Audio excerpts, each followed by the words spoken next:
Salut, bienvenue sur ma chaîne. Aujourd'hui, je vais vous raconter une histoire dans laquelle une jeune fille, moi, se retrouve coincée dans un ascenseur avec un inconnu, et les choses prennent une tournure inattendue. Je m'appelle Jennifer. Ce soir-là, je suis restée tard au bureau, plongée dans mon travail sur mon ordinateur portable.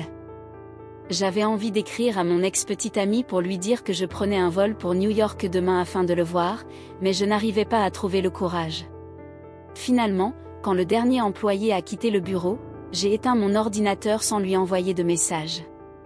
J'ai pris le cadeau que j'avais acheté pour Derek, mon téléphone, et je me suis dirigée vers les ascenseurs. L'inconnu, de son côté, était aussi pressé de quitter l'immeuble. Il a fait un saut aux toilettes avant de se rendre aux ascenseurs. Lui, il travaille au 42e étage et moi au 49e. Nous avons appuyé presque simultanément sur le bouton de l'ascenseur, et il est entré le premier. Puis l'ascenseur s'est arrêté à mon étage pour que je monte à mon tour. Alors, que nous descenions, nous avons échangé quelques mots. Il m'a montré un dessin sur un des murs de l'ascenseur représentant un homme enfermé dans une boîte dont il ne pouvait pas sortir. Quand l'ascenseur est descendu jusqu'au sous-sol, il s'est arrêté brusquement. Lui et moi étions perplexes. Nous avons essayé d'appeler à l'aide, mais personne ne répondait et nos téléphones n'avaient aucun signal. Dans le sous-sol, un long week-end de vacances avec la Saint-Valentin en plus nous attendait. Si nous ne sortions pas aujourd'hui, nous serions piégés ici pendant plusieurs jours. J'étais nerveuse, car je devais prendre l'avion. Après avoir discuté de la situation, nous avons compris que personne ne viendrait nous chercher et qu'il faudrait se débrouiller par nous-mêmes. Il a essayé d'ouvrir les portes en forçant, mais rien n'a bougé. Nous avons ensuite tenté, tour à tour, de soulever les panneaux du plafond de l'ascenseur, mais sans succès. Finalement, nous avons décidé d'attendre. J'avais soif, il m'a proposé son eau ou le vin qu'il avait emporté du bureau. Après quelques petites chamailleries, j'ai accepté l'eau. Je buvais, et au bout d'un moment, je devais aller aux toilettes. Cela faisait 4 heures que nous étions coincés et je continuais à me retenir pour ne pas me soulager devant un inconnu. Il m'a suggéré d'utiliser un thermos que j'avais dans mon sac. J'ai résisté, mais j'ai fini par accepter quand il m'a promis de ne pas regarder et de se boucher les oreilles. Pour passer le temps, nous avons discuté de tout et de rien et mangé des bonbons que j'avais pris au bureau. En parlant, nous avons réalisé que nos vies n'allaient pas si bien que ça avant cette aventure. Nous avons finalement décidé d'ouvrir la bouteille de vin pour nous remonter le moral. Heureusement, nous avions tous les deux un tire-bouchon dans nos sacs. Nous avons partagé nos histoires de vie et puis, pour nous divertir, nous avons sorti un papier et des stylos pour nous dessiner l'un l'autre. À un moment donné, il m'a avoué qu'il m'avait vu plusieurs fois dans l'immeuble et qu'il m'aimait bien. Il était très charmant, attentionné et j'ai commencé à l'apprécier de plus en plus. Nos échanges chaleureux ont été interrompus par un bruit à l'extérieur. On aurait dit le gardien qui faisait sa ronde, mais comme d'habitude, nos appels sont restés sans réponse. Son dessin était assez réussi, mais le mien le représentait avec des crocs et une bouteille à la main. Je voulais plaisanter le dessus, mais j'ai eu soudain peur qu'il se sente offensé. Au contraire, il a trouvé la caricature amusante. J'ai sorti mon téléphone pour prendre une photo de son dessin et lui ai promis que si nous sortions vivants d'ici, j'en ferai ma photo de profil sur mes réseaux sociaux. Nous avons échangé sur ce que nous aimerions manger, car nous commencions à avoir sérieusement faim. Puis, nous avons pris un selfie ensemble. Il m'a suggéré de parler de quelque chose d'intéressant pour éviter l'ennui. Parmi les sujets qu'il a proposés, il y avait le sexe. J'ai accepté d'en discuter, mais j'avais envie de rendre la conversation plus intrigante. Mon téléphone, toujours en main, m'a donné une idée. J'ai lancé l'enregistrement de la caméra et lui ai demandé où il avait eu son expérience sexuelle la plus inhabituelle. Il était embarrassé. Alors, j'ai pris les devants en racontant mes aventures dans une bibliothèque. Puis, j'ai dirigé la caméra vers lui et il a avoué que rien de tel ne lui était jamais arrivé. Je l'ai alors encouragé à inventer une histoire et il a raconté une scène érotique avec une fille dans une voiture. Nos regards se sont croisés et l'attirance est devenue palpable. Puis, il m'a dit une phrase sincère, « J'aimerais vraiment t'embrasser ». Nous avons commencé à nous embrasser, à nous déshabiller et nous avons fait l'amour sur le sol de l'ascenseur. Dans l'intimité oppressante de cet ascenseur bloqué, j'ai senti mes émotions monter en moi, presque incontrôlables. Nos regards se sont croisés et un frisson électrique a traversé mon corps, illuminant cet espace exigu d'une intensité nouvelle. Lentement, nos mains se sont cherchées, d'abord timides, puis se sont entrelacées avec une chaleur brûlante. Chaque mouvement, chaque souffle était une danse silencieuse, un langage secret que nous partagions. L'éclairage tamisé des lumières d'urgence ajoutait un voile mystérieux à la scène, rendant chaque geste plus doux, chaque regard plus profond et chaque sensation plus vive. Je me sentais vulnérable, mais aussi étrangement audacieuse, comme si le monde extérieur s'était effacé, ne laissant que cet instant magique, suspendu entre nous. Allongé sur le sol froid de l'ascenseur, j'ai oublié le métal glacial contre ma peau et la dureté de la situation. Tout ce qui comptait, c'était la chaleur de notre étreinte. Nos cœurs battaient à l'unisson, remplissant l'espace confiné d'une musique intime et secrète. Nos lèvres se sont retrouvées, échangeant des promesses silencieuses de réconfort et de désir. Chaque geste devenait plus intense, chaque toucher plus audacieux.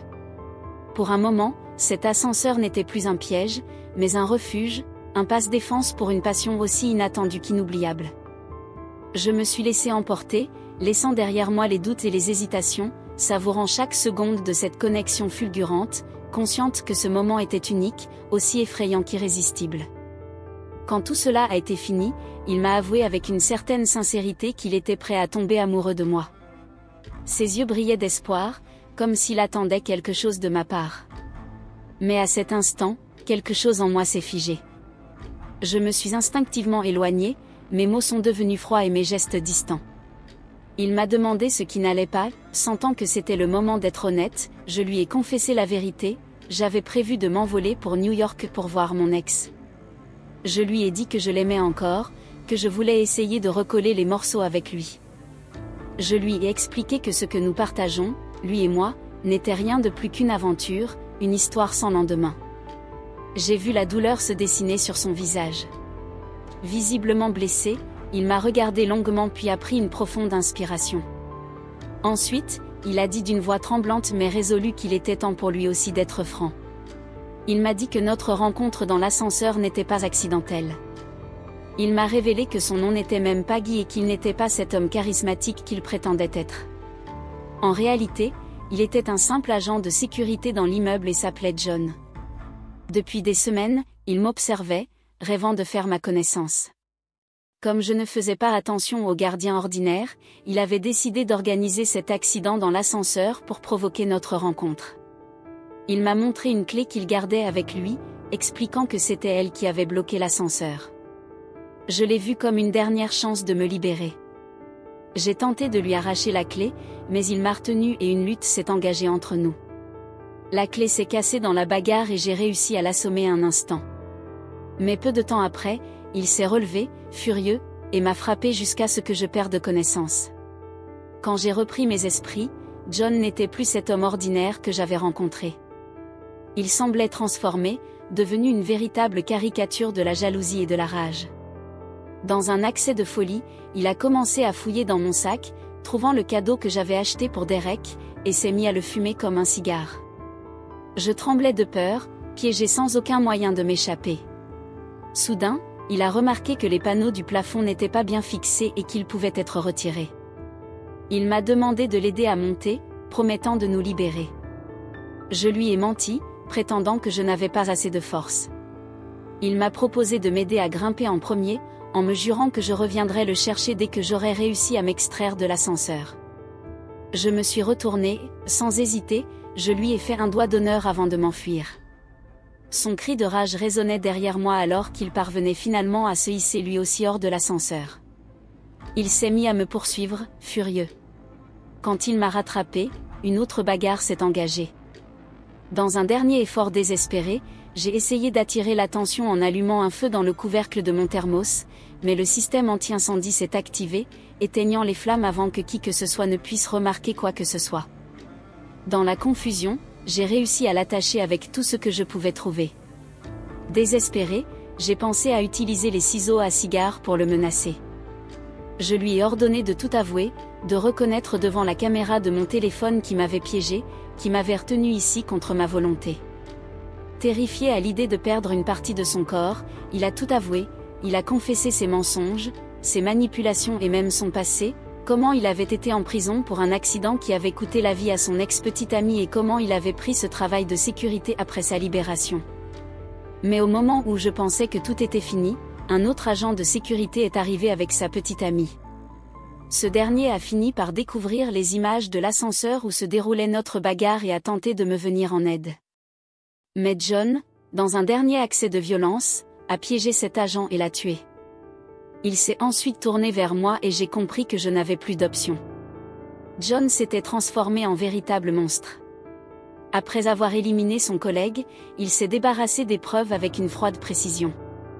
Il a traîné le corps sans vie jusqu'à la cage d'ascenseur, jetant également ses vêtements ensanglantés pour cacher les traces de son crime. Lorsqu'il m'a frappé à nouveau, j'ai perdu connaissance. La prochaine chose dont je me souviens, c'est d'être transportée inconsciente jusqu'au coffre de sa voiture. Quand j'ai repris mes esprits, j'étais enfermée dans le noir total.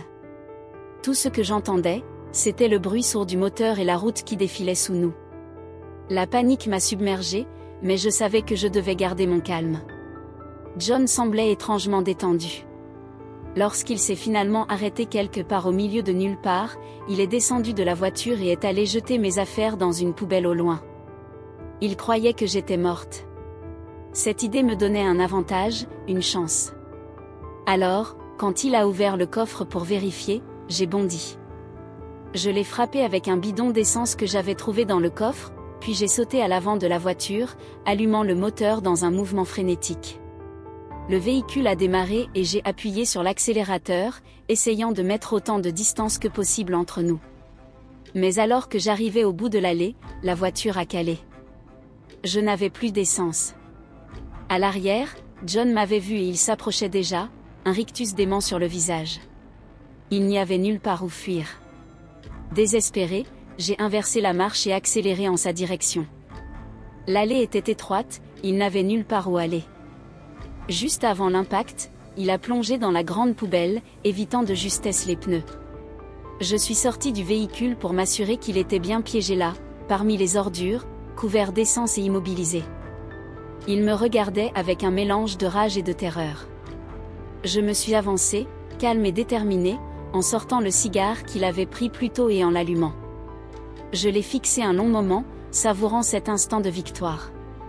Sans un mot, je me suis retourné et j'ai jeté le cigare dans la poubelle. Les flammes ont jailli aussitôt, engloutissant John avec elles.